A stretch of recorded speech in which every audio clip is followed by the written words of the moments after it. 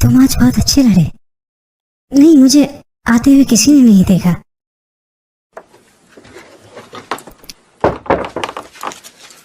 मैंने तुमसे मना किया था ना यहाँ मत आना। तुम्हें किसका डर है, अपने मालिक का या लोगों का? मुझे अपने लिए डर नहीं लगता, बल्कि तुम्हारे लिए लगता है। आज तुम्हारे मालिक तुमसे बहुत खुश होंगे क्योंकि तुमने सभी लोगों को हरा दिया। किसी को कोई फर्क नहीं पड़ता कि अगर एक गुलाम औरत एक गुलाम मर्द से मिले तो। हाँ, बिल्कुल वैसे ही जैसे एक जानवर दूसरे जानवर से मिलता है। आज तुम अपने मालिक के पास जाओ और उनसे हमारे लिए बात करो। अरबी लोग तो हमेशा से ही आपस में गुलाम मर्द और औरतों की शादी। अभी सही वक्त नहीं आया है। तो कब सही वक्त आएगा? मुझे नहीं पता, मुझे बिल्कुल नहीं पता, और तुम मुझसे बहस भी मत करो। मुझे लगा कम से कम आज तो तुम मेरे से खुश होकर बात कर लोगे। रैहाना, तुम तो मेरे जज्बातों को समझती हो। अल्लाह की कसम, मैं कल की जगह आज तुम्हें अपनी बीवी बनाना पसंद करूंगा। वो इसलिए कि मैं नहीं चाहता कि मेरा बच्चा किसी और की गुलामी करे। मैं पहले अपनी आजादी चाहता हूं। क्या एक जानवर किसी के प्यार में पड़ के बच्चे पैदा कर सकता है?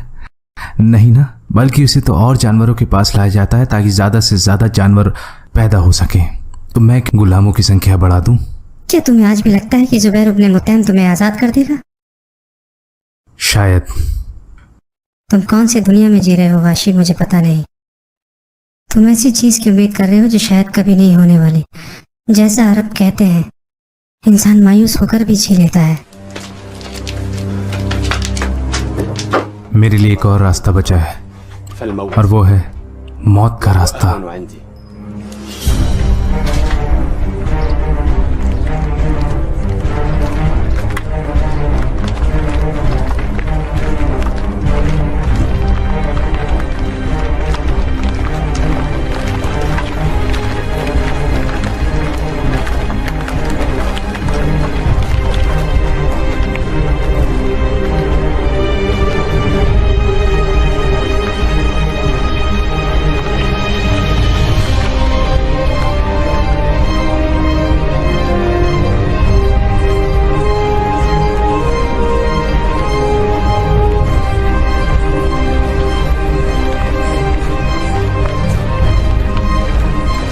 बिस्मिल्लाहिर्रहमानिर्रहीम वअन्ज़िर अशीरतकल अक़रबीन वख़्फ़िद जनाहक लिमन इत्तबअक मिनल मुअमिनीन।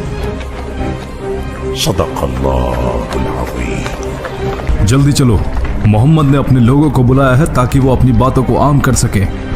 जिस काम की आज तक सिर्फ हम खबरें सुना करते थे, वो आज एक हकीकत अख्तियार करने जा रही है। एक ऐसी हकीकत जो महज आम खबर हरगिज नहीं है। एक ऐसी हकीकत जो महज आम खबर हरगिज नहीं है। या बनी हाशिम, आप सब ने मेरे भतीजे यानी मोहम्मद को तो सुना है, जिनके बारे में आप सब गवाह हैं कि वो सादिकुल अमीन हैं। जब उन्होंने आपसे पूछा कि क्या आप उनकी बात पर यकीन रखते हैं, अगर वो ये कहें कि पहाड़ के पीछे एक फ़ौज खड़ी है जो हम पर हमला करने को तैयार है, तो सब ने कहा हाँ, हम यकीन रखते हैं। उन्हें कभी भी झूठ बोलते नहीं देखा।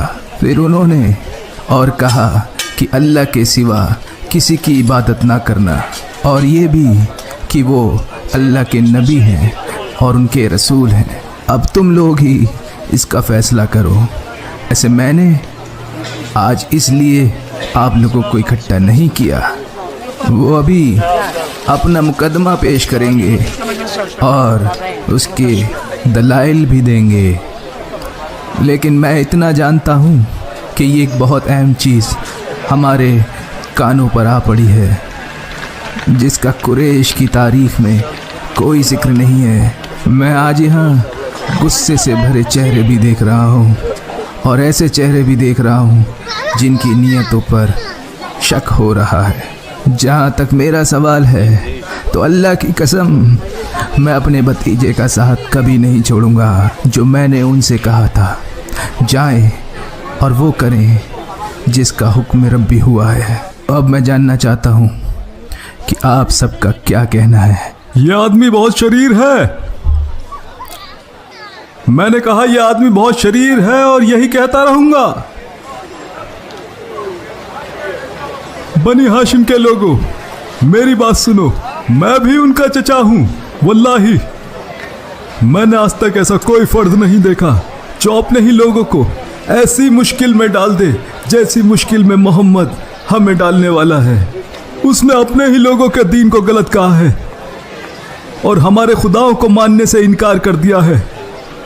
उस वक्त तुम लोग क्या करोगे जब तमाम अरब के लोग कर हमारे खिलाफ खड़े हो जाएंगे? क्या हम मुकाबला करने के लिए तैयार हैं? बेहतर यही होगा कि हम मोहम्मद का साथ छोड़ दें।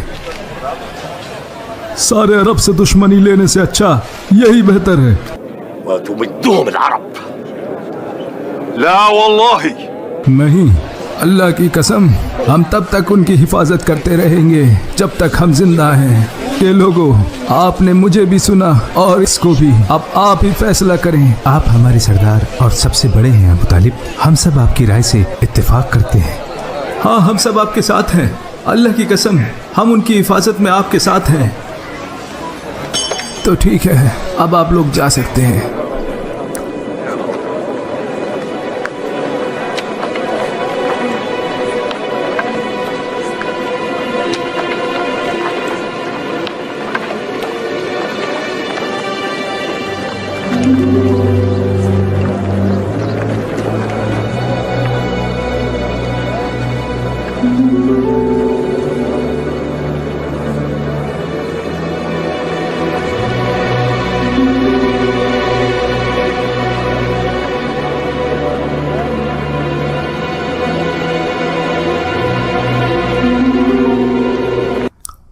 उमर, आप क्या सोचते हैं उनके दीन के बारे में? बिल्कुल वही जो आपको सोचना चाहिए, जो कुरैश के हर फर्ज को सोचना चाहिए, जो कोई भी सबको खुश और एक दूसरे के साथ देखना चाहता है, और जिसको रिश्तेदारों के आपस में लड़ाई झगड़े बिल्कुल भी पसंद नहीं, यानी कि एक दूसरे के खिलाफ होना नापसंद है। क्योंकि अगर हम ऐसा नहीं सोचेंगे तो सारे अरब मिलकर हमें नोच खाएंगे। क्या आपको लगता है कि ऐसा होगा? मुझे पूरा यकीन है। तुम्हें क्या लगता है कि ये सिर्फ बातें हैं जो चंद लोग मांग लेंगे और चंद लोग ठुकरा देंगे? हम हरम के निगहबान लोगों में से हैं ज़ैद। उनके नज़दीक हमारी इताअत करना उनके मजहब का हिस्सा है, और बाकी अरब इस हरम की वजह से हमारी इज्जत और तकरीम करते हैं। और जो कोई भी हमारी ख्वाहिशों के खिलाफ जाने की सोचे वो यही समझता है कि वो हमारे खुदाओं के खिलाफ जा रहा है।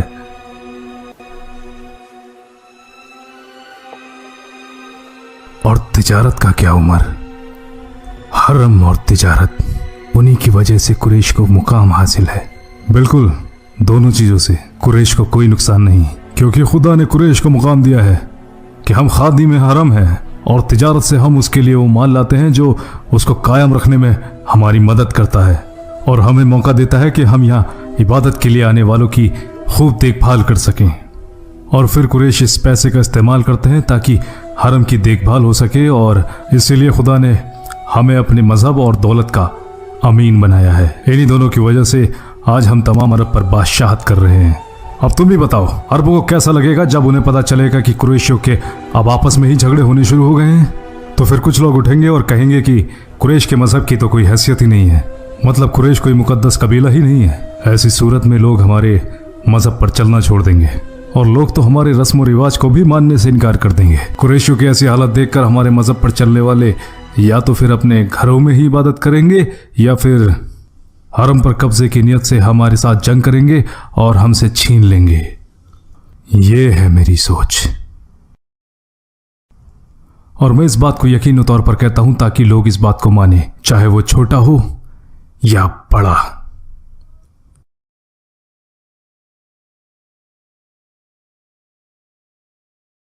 क्या बात है, वहां कुरैश के बड़े लोग मजलिस कर रहे हैं। आओ मेरे साथ चलो। दारुल नदवा में इस बात पर बात करने के लिए सारे लोग इकट्ठा हुए हैं। अभी जैसा आपने कहा, कुरैश के बड़े, मेरा वहां क्या काम? ये आप क्या कह रहे हैं?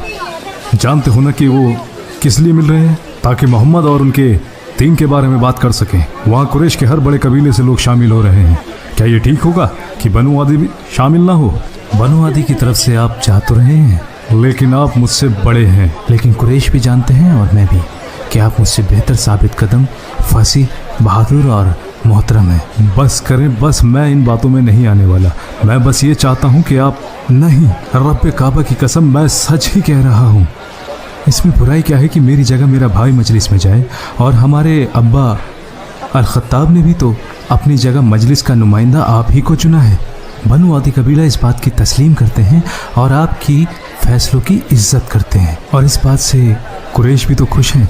लेकिन मैं खुश नहीं हूँ। समझे तुम, जिसका काम उसी को साझे। और अगर आप इस मजलिस में जा रहे हैं तो ये काफ़ी होगा कि अल खत्ताब ख़ानदान का एक बंदा इसमें हिस्सा ले, ताकि मजलिस में अच्छा हो या बुरा उसकी जिम्मेदारी सिर्फ एक ही के कंधों पर आए।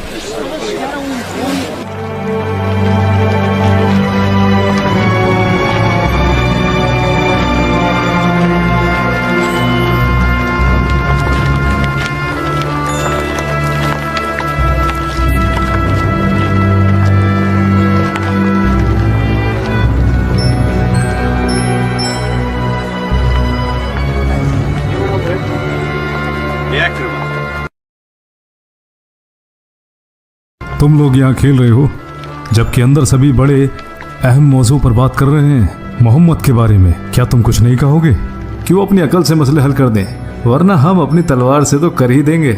उमर भी अब बड़ों की मजलिस में बैठने लगे हैं, हालांकि मुझसे छोटे हैं। उनके वालिद अल खत्ताब ने उनके लिए जगह खाली की और बनु आदिम ने इसको मान लिया। गुस्से के थोड़े तेज हैं, लेकिन इस इज्जत के हकदार हैं। वैसे मैं और उमर रिश्तेदार भी हैं, इसलिए जरा देख के बात करना। खालिद ने ठीक ही कहा। तुमसे किसने कहा कि मैं उमर के बारे में कुछ बुरा बोलने वाला था? तुम्हारी आंखों में नजर आ रहा है, और मैं तुम्हें अच्छी तरीके से जानता हूं। चलो उमर, ये शर्त मेरे और सफवान के बीच में लगा दो। 2-2 ऊंट की शर्त रही। 2 ऊंट? एक काफी नहीं है क्या? भाई अगर तुम जीत गए तो मजा भी तो 2 गुना हो जाएगा, और अगर हार गया तो दुख भी तो 2 गुना होगा। अच्छा, तो अब सहरा के सबसे अमीर शख्स सफवान को गरीबी की फिक्र होने लगी, जबकि जनाब एक ऊंट ज़िबा करवाते हैं। वो ऊंट तो सही काम में इस्तेमाल होता है। क्या कहा? तुम लोगों को खिलाते हो ताकि लोग तुम्हें लक़ब दें, सफवान इब्ने उमैया बड़ा मालदार है। भाई जो भी ऐसा कहता है ठीक ही तो कहता है। जानते भी हो लोग अम्र इब्ने आस के बारे में क्या कहते हैं? जब लोग किसी उलझन में पड़े हों और कोई रास्ता समझ ना आए तो सभी अम्र के पास आ जाते हैं। पता नहीं लोग तुम्हारी चालाकी की तारीफ करते हैं या तुम्हारी फरेबी को कोसते हैं। भाई मेरी तो समझ में नहीं आता। नहीं नहीं, अगर फैसला उनके हक में जाता है तो लोग चालाकी की तारीफ करते हैं, और अगर उनके खिलाफ होता है तो मक्कारी को कोसते हैं। हाँ तो क्या कहते हो, 2 ऊंट लगा दें शर्त पे? ठीक है लगा दो। तो मैं शुरू किससे करूं? सफवान से? ठीक है सफवान से। इसे गश्त पड़ने वाली है।